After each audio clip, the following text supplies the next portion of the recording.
ആദരണീയനായ എൻ്റെ പ്രധാനമന്ത്രിക്ക് അങ്ങ് എങ്ങനെ അഭിസംബോധന ചെയ്യണമെന്ന് എനിക്കറിയില്ല.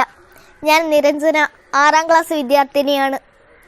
ഇങ്ങ് കേരളത്തിൽ തിരുവനന്തപുരം ജില്ലയിൽ ചിറയൻകീഴ് ആനത്തലവട്ടത്ത് ഞങ്ങൾക്കൊരു ശനീശ്വര ക്ഷേത്രമുണ്ട്.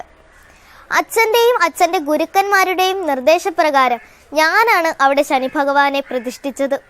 എന്നാൽ ഇപ്പോൾ ഞങ്ങൾക്കവിടെ കയറാൻ പോലും കഴിയാത്ത അവസ്ഥയാണ്.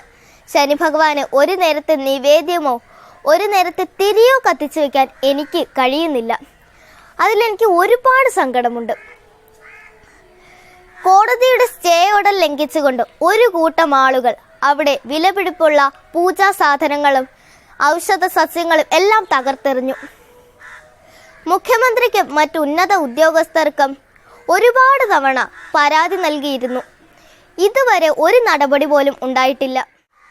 3 വർഷക്കാലമായി കോടതിയിൽ നിലനിന്ന് വരുന്ന കേസാണിത്. ഇതുവരെ ഞങ്ങൾക്കൊരു നീതി പോലും ലഭിച്ചിട്ടില്ല.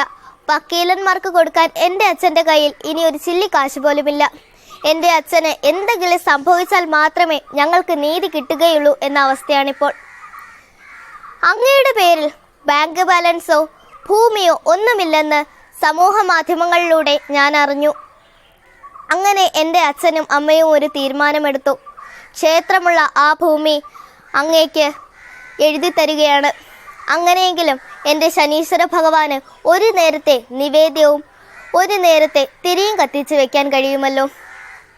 ഇത് ബഹുമാനപ്പെട്ട പ്രധാനമന്ത്രിയുടെ ശ്രദ്ധയിൽപ്പെടുന്നവരെ എൻ്റെ എല്ലാ ചേട്ടന്മാരും ചേച്ചിമാരും മാമന്മാരും മാമിമാരും എന്നെ നിങ്ങളുടെ കുടുംബത്തിലെ ഒരു കുഞ്ഞു കുട്ടിയായി കണ്ട് പരമാവധി ഷെയർ ചെയ്യുക എന്ന് ഞാൻ ജഗദീശ്വരൻ്റെ നാമത്തിൽ നിങ്ങളോട് അപേക്ഷിക്കുകയാണ്.